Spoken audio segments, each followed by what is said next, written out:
this is Meredith Powell, and you know what time it is. Time for Thrive, the show where we dive into the strategies, discuss the steps, everything that you need to know to make this year your most successful year ever. And I have in the house today none other than sales evangelist Donald Kelly. Welcome to the show, Donald. Meredith, thank you so much for having me. I appreciate you, and thank you for doing this and for bringing so much value to the community for years. And I'm grateful that I get a chance to watch you from afar, and now I get a chance to learn at your heels. So yeah, I've been all over this last week. Your blogs and your podcasts. I have so many things that I want to talk about. And Donald, I want to start by getting an understanding of how did you become the sales evangelist? I mean, where did that come from? And have you always had a passion for sales, or is this something that came later in life? Yeah, I grew up as a kid in Jamaica, moved to the US when I was 9, and everyone around me in Jamaica was in sales, but I had no clue it was called sales, Meredith. It was just being a businessman. And from my dad, from my aunt coming to the US, cousins and friends who would buy products and sell them back in Jamaica, buy them in the States, or like one of our friends who rode around and roasted peanuts, and he sold peanuts in the evening. So everyone around me, that's what you did. I mean, Jamaica is classified as a third world country, so the economy isn't like booming as like the U.S. it would be. So people figure out ways to make things happen. So then fast forward, when I came to the States and I wanted to earn money, the first thing I thought about was become a businessman, become an entrepreneur, create something. So from a young age, I would do that. But again, I didn't classify it as sales, Meredith. And then I went into college, and with this mentality and trying to create opportunities. And one of my buddies was like, you should consider going into sales. The school I went to, Brigham Young, they did not have a sales program at the time. So it was marketing that I did. And they had a little bit of a sales, like one class that we did for 1 week out of their whole time in school was around sales. But I took part in different jobs that I did do formal selling, and got introduced to B2B selling, and absolutely loved it and fell in love with it in college. So graduating, I went into sales post-college and did pretty well there. Learned a lot, actually, coming out of the university, and finally was able to get some training, formal training, and my career took off like a hockey stick as far as like money I was making and success that I was having. And I started to share that stuff, what I was working for me as a sales rep. So in 2012, I started a podcast. Jeb Blunt had a show, and a few other had podcasts, and I was like, there's no room for another podcast, but let me just go ahead and try it. So there were like 5 or 7 podcasts at the time. But anyways, I started it and just started to share what was working. The title, The Sales Evangelist, comes from, and I interviewed him 3 times and I gave him credit, Guy Kawasaki. He was the chief evangelist at Apple in the 90s. And that's the first time I ever heard that title used in the business term, because it's associated with religion and Christianity. And the vividness of that title, though, I thought made sense. And think about somebody evangelizing about a cause or a business. Yeah. And I saw a guy doing that, in my mind when I was reading about him in college. So anyways, I came out of school, and one of the second company I worked for was a tech company in which we did manage IT services. And I went to this networking event, and it was like every other networking event, Meredith, everybody getting up. I'm an account executive. I'm a sales rep. And I got on the bar stool, didn't go up all the way, but I had a tablet at the time, Apple II tablet. And I said, it was a managed IT company. I said, my name is Donald Kelly, and I'm the tech evangelist. Our company went to the mountaintop and got the latest tech, and we help your businesses develop. And everybody afterwards was like, they wanted to meet me. So I was like, something is there with that. And I started to play with it. So I went back to the office and I told the manager, can I please change my title from seller to a tech evangelist? And ever since then, I played with that. And so when I started a podcast and I was getting trying to figure out names, one of my buddies, he was like, man, you're always talking about sales. You're like an evangelist for sales. And I was like, that's it. That's it. So it became the Sales Evangelist. And I love to talk about sales, love to share what's working. I love to evangelize the methods that's been helping me and help other sellers that are in the same situation I was in to thrive and succeed. So that's a long answer. Well, what's so interesting is I love the fact that when you were a kid, you didn't think it was sales. It was just growing up to be a businessman, because I think that's one of the most challenging parts of people that go into business for themselves. They think they're going into business to do whatever it is they want to do. And the truth is, you're going into business first to sell so that you have the privilege to do what it is that you love to do. So in starting your podcast and starting the business, when you work with organizations or work with business owners or people who sell B2C or B2B, what is it about sales? Why do people have such a misconception and such a challenge around sales? Very good question. I would say let's go to misconception first. I think the idea here is when people think about selling, it's because of the zeitgeist or what the mainstream or what media has fed to us about sales is when somebody who is very charismatic has the capability to be able to convince or coerce or trick someone into doing something that they didn't think they needed to do or invest in. So with that idea, we go in. If I don't have an understanding of sales and I have a business and I feel that I have to go out and do this, as first off, I don't want to be that guy. I don't want to trick people into doing something that they Mhm. shouldn't be doing. But majority of people who have a legitimate business have something that can solve somebody's problem. So we got to get past that. So get past the notion that you're trying to get somebody to do something that they don't want to do.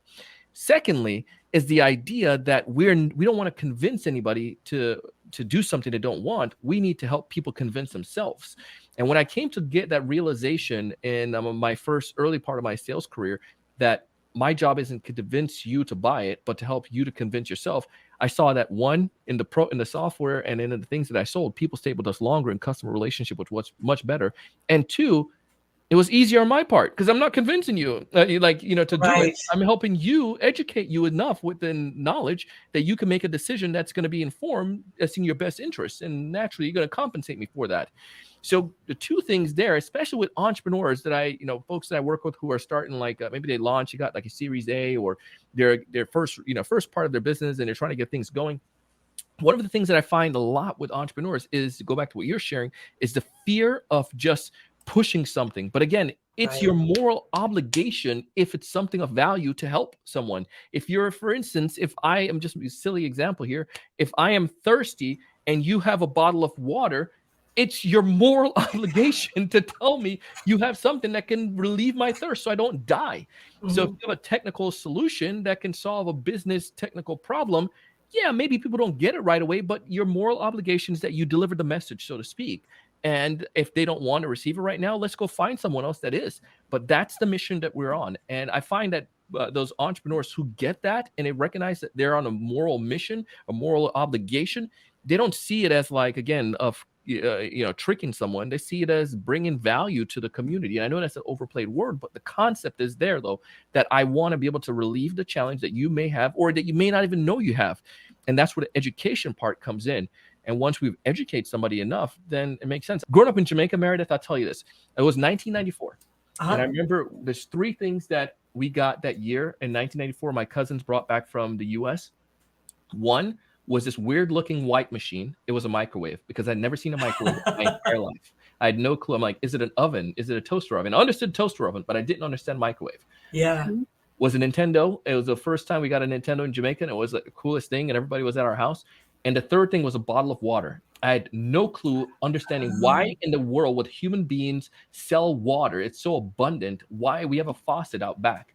So the point I'm trying to get back to, though, once I was educated that there's minerals and things that are in the water, or sometimes bacteria for people who are not used to Jamaica water that could affect them, I saw the value in that, and people were, and therefore we were able to, now I buy a bunch of bottles of water, and I would buy a Voss bottle of water, and sometimes you buy it for the style, Yeah. So the point is the value got added to it, and the same notion applies when it comes towards selling as an entrepreneur, as a human being. Once I realized that there are people out there have problems, and my job is to help educate them on that, then people I can help them to make a decision, just like they helped me to make a decision by educating me about bottled water, and that was a thing. So I didn't grasp it at first, but I recognized the value in it afterwards. I love the fact that's such a great story because it's so important, I think, for us as sales professionals to recognize all our customers are responsible to know, and they Yeah, don't even always know this, is the problem they have. Sometimes they don't even know the depth of their problem. yeah, But how the product can solve their problem, that's our job. Like what that's what we need to be able to bring to the table. And on the other piece that you said, I always tell my clients, I'll say the worst thing that can happen to you in the marketplace is not that you don't get the sale. It's that your customer found out about a product they need from somebody else other than you.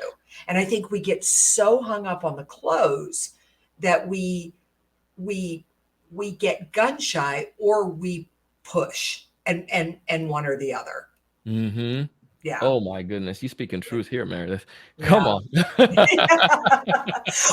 on. LinkedIn user here, great. How do I get people excited about my product? I think Donald's touched on this a little bit in the value, but how would you answer that question? How do you get people excited about a product? And I'll start off with things that I've done before I, use TSC as an example.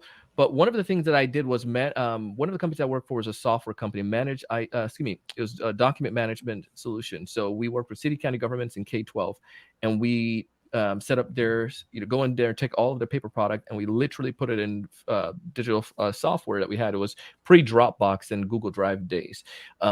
And with that, though, I started to live that, Meredith. I literally told everybody about it because it was like, in my mind, was revolution. Not everyone was going to be able to do that, but I went home and I started scanning my documents and I started putting them in digital folders on my computer. It wasn't a software that we were selling, but I loved it so much that I started to do it myself, and I started to tell everybody else about it.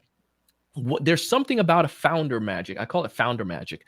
If you're a CEO, if you're the owner of an organization, if you're the product developer, there's something that you have that no one else can really replicate. And that's your knowledge and excitement for that particular product or that particular service. And that enthusiasm that you have the confidence you have in it can spill over very easily by having conversations. So the first thing that I would say in our case, and to transfer this to TSC, inadvertently, that came from me through podcasting, because I did speech and debate in high school. I was very comfortable in front of a camera and speaking on a mic. So I love that medium. I love talking about product, sales. So therefore, I married those two, and I started doing the podcast, and it became a means where people started to find out about it. It wasn't a trick. It wasn't like there was a hook in it. I just shared content like without any narrative or any type of underlying trick. And because of that, by sharing the knowledge, people came back to it. So for you as a business owner, whatever product you're selling, I would say you need to make sure that gets out to the marketplace, that excitement for it, whether that's through video. And I saw a bake and market European pastries. Oh my goodness. I'm already excited. Aren't you, Donald? If I were you, and it's not me, but if I were you, Instagram would be the place that I would be. And Instagram, every week you would go live just like Meredith, and I would give the latest and greatest tips and ideas when it comes towards pastries. Here's one that I would love to get from you right now. What are some pastries that I can eat that's going to still be able to help me not feel guilty about my calories? And maybe there's some really delicious pastries that you can say, here's 5 pastries that you need to look at that's going to help you this year to stick with your New Year's goal, but also make sure your tummy feels excited. 1 is this, 2 is this, 3 is this, 4 is this. To get the full recipe and get some more, go back to bake.com and find all the details there. But then that's you sharing excitement for it. By me getting your knowledge, I'm going to go back to your website now and gather more information. But the key there is you got to be out front. Right now, oh my goodness, it's another thing too. 72% of economists say that we're going to hit some kind of recession or challenging times when it comes to the economy. And most business owners, I promise you, here's this from me. Most business owners, and go back to 2008, this is when I first started coming into the business world, but I studied it and I saw what happened. People ran to the hills and they started to hide and started to worry and frantic internally, and they weren't exposing themselves externally to their potential customers. So they left people out there to fend on their own.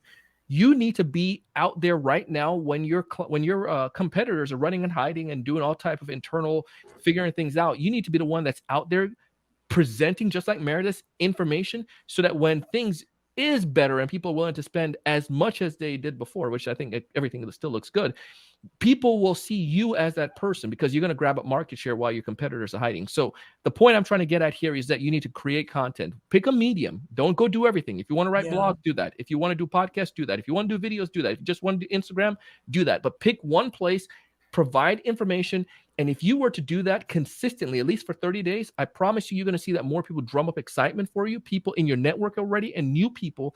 And that's going to be one way you can get out in front of the community. Yeah, I can't stress enough. I mean, or LinkedIn user said, sorry, they're supposed to be unhealthy. But but your point is so well taken, because I think that I really don't want anybody listening to this to lose the understanding. The first place that the excitement needs to happen is with you. Mhm. Buying a product today, I can buy a product anywhere. I mean, let's use pastries. I can get a pastry anywhere, but I'm buying the energy and the excitement. Last year, I did a speaking engagement for Nothing Bundt cakes. I don't know if you've Oh. ever eaten one of those cakes, but they're unbelievable. But just doing the research, the the enthusiasm that the people who make and sell those have for those cakes is contagious. Now, I can buy a cake anywhere. Quite frankly, I can buy a bundt cake almost Mhm. anywhere.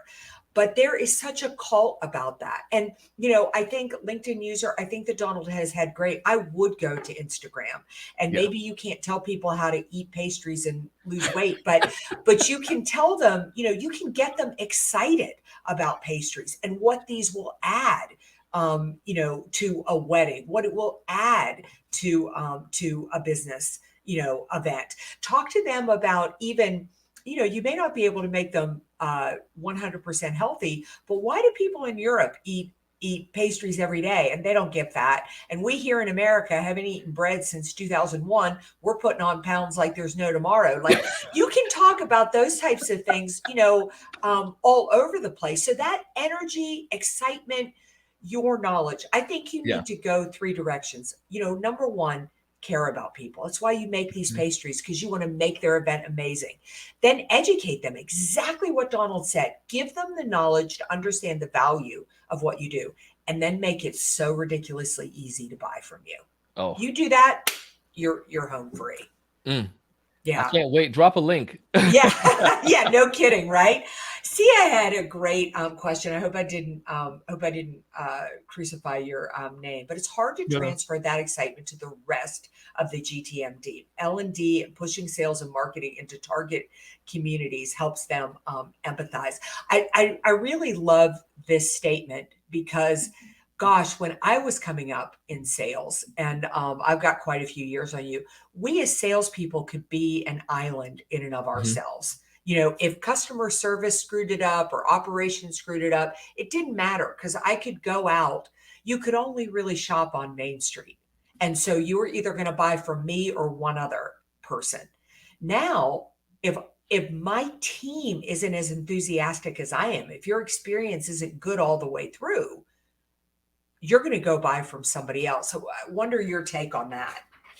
Yeah, I think this. I read back through his question. I think there's so much to that too. Cookies. I can't put the cookies. I'll put that up. I'll put the link up. um, so yeah, I think I had a couple clients right now. They're in Europe, Poland, and one of the things that they brought up was a couple.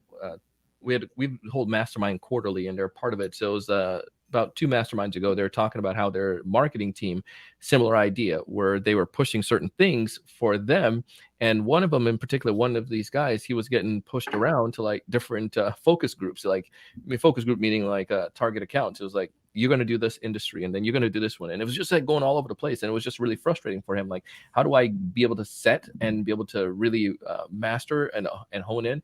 And I think there's a couple things. If that's what you're looking for, Sai, I forgot his individual's name, Sia. But the concept that I got though from that is just, I thought about it, and I'll speak for myself. I thought of myself as an go back to what Meredith was sharing, as this as an entrepreneur in my territory. I love the Viktor Frankl, Man's Search for Meaning. I believe that's the name of the book. That And in is.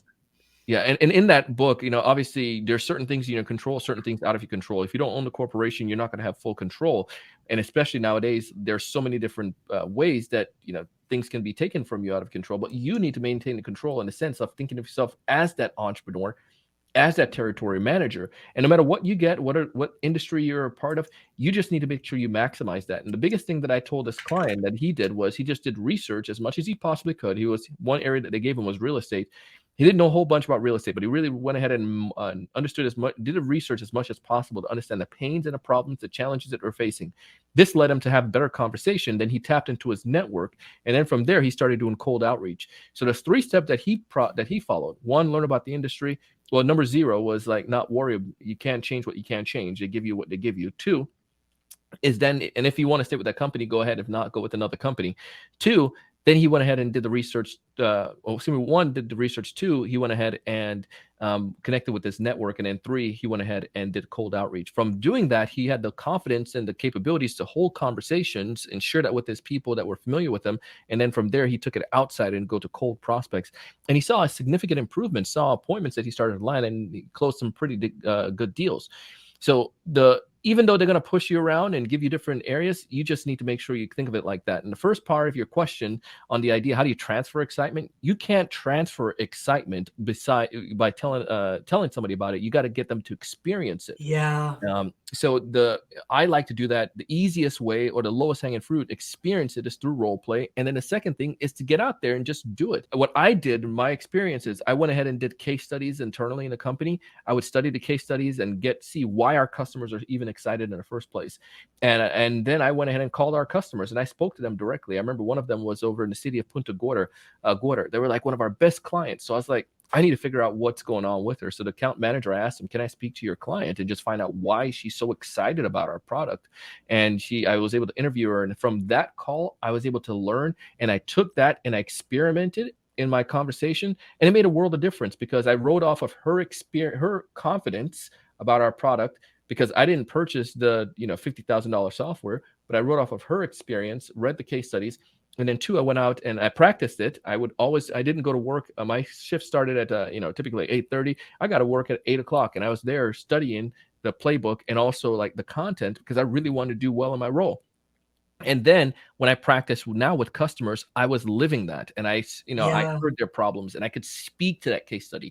So you can't really transfer it, but you got to go out and experience. And if you're in a leadership role, you get on calls with folks, you get them the opportunity to experience. And I've seen it made a big difference for me and for my team when I get into the bullpen with them. What I love about what you're saying is I think this is one of the most overlooked parts of sales. If you listen to customers, they will give you everything you need, not only to sell them, but to sell everybody else. I mean, anybody who's listening to this right now, let's talk about the cookies and the pastries and everything. Why do some people buy from you? And when they start to tell you their excitement about what it is your product offers, you simply use that verbiage then to both choose the right target market, because that's the right type of person who wants to buy from you, and as well as that's the value prop. I mean, sitting in a room and Donald and I trying to determine what our value prop is kind of stupid. If we go out and we talk to people, how did what we do make a difference for you? How did it, add something to your event? How did it, help you increase your bottom line? What they tell you is really going to be your value prop. Oh gosh, this has gone so fast. You have to come back on because I have so many other things to ask you. We are almost to the end of the show. Two questions that I like to close with. You can answer them in any order. And Donald, you were well worth the wait. I know this has taken us a long time. Number one is, what's your best piece of advice? As we look at 2023, it definitely promises to be a challenging year. Whether these economists are right or wrong at this point doesn't really matter because they planted the seed in everybody's head. Yeah. And then how do people get a hold of you? How do they find out more? And you really need to go to Donald's website. He's got great podcasts on there. He's got blogs on there. He's got all different types of courses, just really valuable information. So either way you want to answer this. Yeah. Thank you, Meridith. I appreciate that. I would say the best thing I can give you right now, and this is for now and forever, you all take and run with this. I like the tinfoil dinner analogy, and I'll shut up after this. I'm a Boy Scout, got my Eagle Scout and all that fun stuff. Congratulations. Thank you. We'll do tinfoil dinners. And I remember once I made a tinfoil dinner, and I thought I put enough seasoning in it, but when I got there and ate it, it was like, wow. my buddy secret, he said, bro, you need to over season it. You need to put more than you think you need. Because Mm. what happened with tinfoil dinners, because it's so much, it's just sitting flat and kind of like water based, it will rush out like your potatoes and so forth. So you got to make sure you season more than you think. If the economy goes the way people think it is, whether it's a good economy or whatnot, you need to make sure you do more than you think you need, whether that's for your pipeline, whether that's for the, your quarter or whatnot, whether for your daily outreach. Do more than what you think you need, because there's no shortage of people who need what you have to offer. However, there's going to be times where you feel exhausted, where you feel weak, where you feel like I already have enough, I already have deals in the pipeline, life is going okay, I've done a lot of work today already. But think about it. There's somebody else out there that needs what you have to offer. And I would say just push yourself to go a little bit further than where you're comfortable with. Get a little bit more than what you need. Over season it just a little bit, because I promise you, things are going to happen, deals will slip, things may get tough. But if you're having more than you need, you're going to be like that nice little squirrel who has a secret stash, and you won't have to worry. And that's my advice to you. That's great advice. And it all comes back to discipline, and that's my key word for 2023, is what I tell myself is discipline. And everything that I'm doing, my health and my food and my pastries, Yeah. and prospecting, discipline. And then a final thing, I'm on every platform as Donald C. Kelly. You can connect with me on LinkedIn. You can follow me on LinkedIn, Donald C. Kelly. If you want to have a conversation with me easier and quicker, you can also do that on Instagram, because you're going to have less people to fight with. I have not as many followers there, so you can hit me up, Donald C. Kelly. But those two places where I really camp out. And you can check out our website, the Sales Evangelist, as Meridith shared. We have a ton of content there, and we have a community on Circle. If you connect with me on any platform, I'll send you there so you can chat with us and chat with other sellers and engage. But I appreciate Well, and we'll make sure all of that is in the show notes. Like I said, I was all over your blog and your podcast last week, getting ready for this interview. And there's really good stuff there. I really encourage people to make sure all of that is in the show notes, as well as making sure in the show notes we can all figure out how to get those pastries that we all need to kick off 2023. So, Donald, I want to thank you so much for being on here. I feel like we have scratched the surface. I really hope you're going to come back on. I'd love to talk further. But like I said, it took us a while to get this scheduled, but you were well worth the wait. I'll see you right back here for another episode of Thrive. Until then, turn all of this uncertainty into your greatest competitive advantage.